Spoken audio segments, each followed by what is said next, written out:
So ignition on, let's go. এখন হচ্ছে আমার হাতের ঘড়িতে বাজে হচ্ছে সময় 4টা, সরি 5টা, 5:30টারও বেশি, 5টা 38। সো এরকম একটা অবস্থা।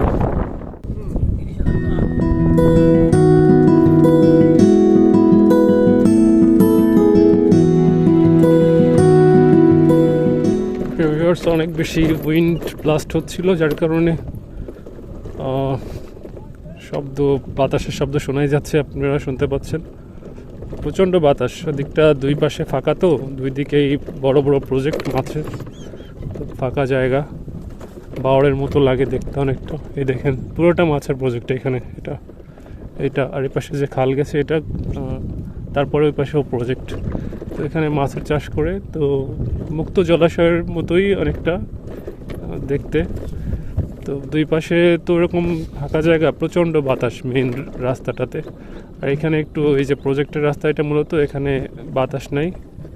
আপনারা হয়তো আমার কথাটাও মানে শুনেও বুঝতে পারছেন যে বাতাসের কোনো নাই এখানে, তো বেশি বাতাসের চাপ নাই। তো রাস্তাটাও সুন্দর, একবারে আঁকাবাঁকা গ্রামের মেঠো পথের মতোই মনে হচ্ছে। আমরা এখানে একটু দাঁড়াবো, দাঁড়িয়ে কিছু কথা বলবো ইলেকট্রিক বাইক সম্পর্কে। তো ইগনিশনটা অফ করে দিই, বাইকের চার্জটাও অনেকটা কমে আসছে। তো আসলে মূলত হচ্ছে এখানে আসার মূল উদ্দেশ্য এই সৌন্দর্যটা উপভোগ করা। বিকালবেলা, এই যে পড়ন্ত বিকেলে একদম রোদটা পড়তেছে এখন, একদম দেখেন গোল্ড, সোনা রোদ পুরো যাকে বলে, সোনালি আলোয় চারপাশে ঝলমল করতেছে। আর চারপাশটা অনেক ফাঁকা, অনেক কাম অ্যান্ড কোয়াইট একটা প্লেস, যে কারোই ভালো লাগবে অনেক। আমার বাসা খুব কাছে এখান থেকে, খুব বেশি দূরে না। তো মাঝে মাঝে আসা উচিত এখানে, কিন্তু সময় করে পারি না। তো আজকে চিন্তা করলাম যে আপনাদের সবাইকে নিয়ে এখানে চলে আসি। তো দেখেন কত সুন্দর জায়গাটা। এই দিকটাতে এই রাস্তাটা, আমার স্কুটারের হচ্ছে চার্জটা শেষ হয়ে গেছে অনেকটা, তো বাসায় ফিরতে হবে, এই জন্য আর সামনে এগোলাম না।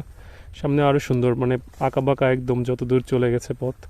দেখেন এই যে এই দিকটা দেখেছেন কত দূর দেখা যাচ্ছে, যত দূর ওই যে সামনে কি একটা বাঁক, তারপরে ওদিকে এরকম আঁকাবাঁকা পথ, আর চারপাশে গাছপালায় ঘেরা। তো একদম গ্রামের মেঠো পথের মতো।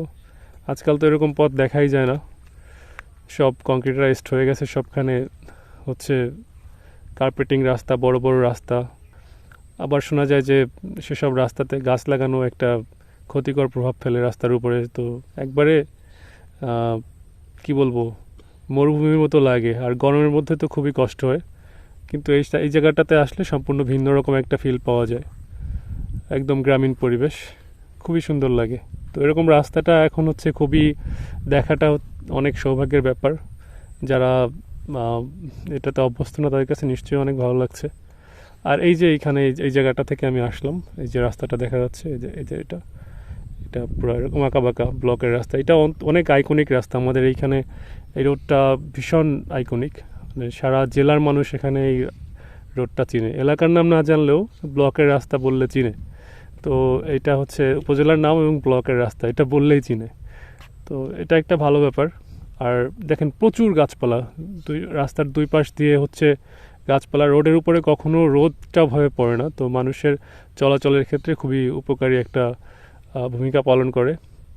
গাছপালা তো দেখেন আসলে আমাদের জন্য খুবই পরম বন্ধু, আমাদের নিঃস্বার্থভাবে আমাদেরকে ভালোবাসা দিয়ে যায়, আমাদের উপকার করে যায়, কিন্তু আমরা হয়তো সেটা বুঝি না অনেক সময়, বা বুঝেও বোঝার চেষ্টা করি না। তো এখানেও সেজন্য দেখি যে কিছু কিছু জায়গায় ফাঁকা করে ফেলছে, মানে গাছ কেটে বিভিন্ন প্রয়োজনে তারা কাজে লাগিয়েছে, বা বাসা বাড়ি করার জন্য জায়গা পরিষ্কার করেছে। এই যে এই প্রজেক্টগুলোতে অনেক সময় দেখা যায় যে কেউ এসে পাশে থাকলো, তখন দুটা গাছ কেটে ফেললো, এটা খুবই খারাপ লাগে আমার কাছে। এখন মানুষ হয়তো বুঝে, আবার হয়তো বুঝে না, আবার হয়তো বুঝেও বোঝার চেষ্টা করে না, প্রয়োজনে বা সামান্য প্রয়োজনে এই ক্ষতিগুলো করে ফেলে। তো দেখেন একদম গ্রামীণ পরিবেশ, সামনে কতগুলো গরু ঘাস খাচ্ছে, আর এইখানে সব থেকে মেইন যে আকর্ষণ আমার দিয়া T5 স্কুটারটা, আমি এটাকে আমার মানে অনেকটা মায়া জড়ায় গেছে। তো আমি এটা খুবই আমার আমার খুব ভালো লাগে আর কি এটাকে। এতগুলো স্মৃতি আমার এর সাথে। 21,000 কিলোমিটার প্লাস এখন চলছে, তো এটা কম কথা না। একটা গাড়িতে 21,000 কিলোমিটার চললে নিশ্চয়ই অনেক মজার স্মৃতির সাথে তৈরি হবে। তো একটা ইলেকট্রিক স্কুটার হিসাবে নিশ্চয়ই অনেকগুলো পথ আপনারা বুঝতেই পারছেন। তো আজকে যে বিষয়টা আসলে কথা বলবো, এটা হচ্ছে ইলেকট্রিক স্কুটারটা কারদের জন্য মূলত। এটা মূলত হচ্ছে যারা অফিস গোয়িং আছেন এবং জেন্টাল রাইড করেন, কোনো তাড়াহুড়া বা বাইক হাতে নিয়ে স্কেলেটার মোড়ামুড়ি পছন্দ করেন না, রেডি পিক আপ পছন্দ করেন না, বা অনেক বেশি টান পছন্দ করেন না। তবে রেডি পিক আপ নাই এটা বলবো না, ইলেকট্রিক স্কুটারগুলোতে রেডি পিক আপ বা স্কুটারগুলোতে রেডি পিক আপ অনেক ভালো থাকে। তো অ্যাজ এ ইলেকট্রিক স্কুটার বেশ ভালো হচ্ছে রেডি পিক আপটা এটার। তো এখানে বলবো যে এটা যারা হচ্ছে অনেক সোভার রাইড করেন, কোনো ঝামেলা পছন্দ করেন না, মাথা কুল থাকে, তাদের জন্য এটা। আর সবথেকে বড় বিষয় হচ্ছে যারা তেল, মোবিল অর্থাৎ ইঞ্জিন অয়েল, আমরা ইঞ্জিন অয়েল যেটাকে বলি, অনেকে মোবিল বলে, আসলে মূলত হচ্ছে ইঞ্জিন অয়েল। তো ইঞ্জিন অয়েল ফিউয়েলের চিন্তা যাদের এই প্যারাটা নিতে চান না, তাদের জন্য এটা খুবই আদর্শ হতে পারে।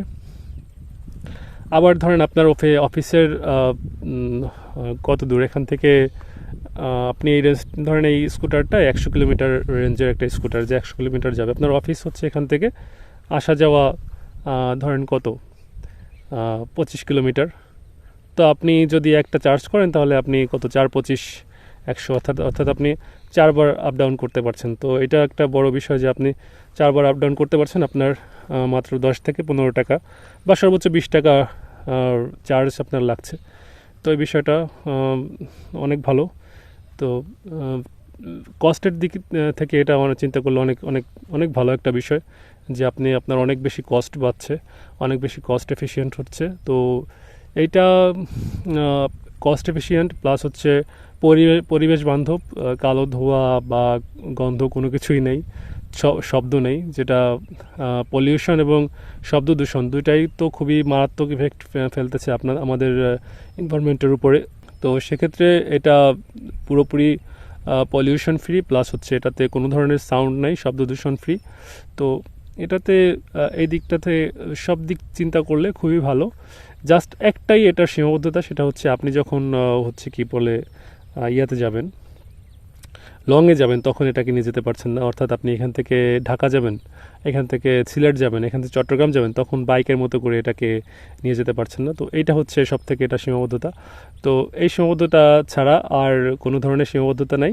যারা ভাব মারতে চান তাদের জন্য অন্যান্য বাইক আছে, কিন্তু যারা আসলে প্রয়োজনে বাইক রাইড করেন তাদের জন্য খুবই আদর্শ হতে পারে এটা। আর কি বলবো, এটাতে যে পার্টসগুলো আছে, পার্টসগুলো খুবই মিনিমাল পার্টসগুলো। এটা একটা ডিস্ক ব্রেক সামনে। আমি তো আগে একটা রিলসে আপনাদেরকে বলেছি যে আমার 20,000 কিলোমিটারে কখনো কোনো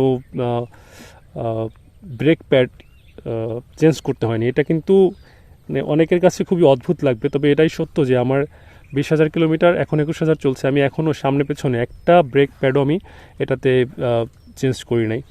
তো এটা দেখেন কতটা কস্ট এফিশিয়েন্ট, যে আপনারা বাইকের কথা চিন্তা করলে, এটা যারা বাইক চালান এটা বুঝতেই পারবেন যে ফিউয়েলের যে বাইকগুলো এখানে কি পরিমাণ খরচ, সেগুলো তো আছেই। তো ব্রেক প্যাড এই 21,000 কিলোমিটারে কয়বার চেঞ্জ করা লাগতো। তো এটা একটা বিষয়, জাস্ট একটা উদাহরণ দিলাম। এমনিতে আর যে পার্টসগুলো আছে, ভিতরে সার্কিট আছে, ব্যাটারি আছে, মোটর আছে। তো এইগুলো আমার এই 2 বছর কমপ্লিট হলো। তো 2 বছরের জার্নিতে 21,000 কিলোমিটার আমি রাইডিং কমপ্লিট করলাম। এর ভেতরে এখনও আমার কখনো কোনো ধরনের পার্টস চেঞ্জ করা লাগেনি। জাস্ট এইখানে একটা পার্ট দেখতেছেন, এই যে এই জায়গাটাতে এইখানে যে একটা ইয়া থাকে, যে এই পাশে ক্রোম কালারের যে একটা কাভার, এটা অনেকটা ময়লা লেগে আছে, ধুতে হবে। বৃষ্টির ভিতরে রাইড করে বোঝাই যাচ্ছে, বুঝতেই পারছেন যে একটু ময়লাটা পরিষ্কার করা হয়নি। যাক, তো এটা হচ্ছে ওই পাশের যে ক্রোম কালারের যে ইয়াটা, এই কাভারটা এখানে আমার একবার চাকা মানে একটা জাস্ট এখানে টায়ারটা চেঞ্জ করতে হয়েছিল 18,000 কিলোমিটারে। তখন আমি আমার চাকাটা রাস্তায় চলা অবস্থায় আর কি পাংচার হয়ে যায়।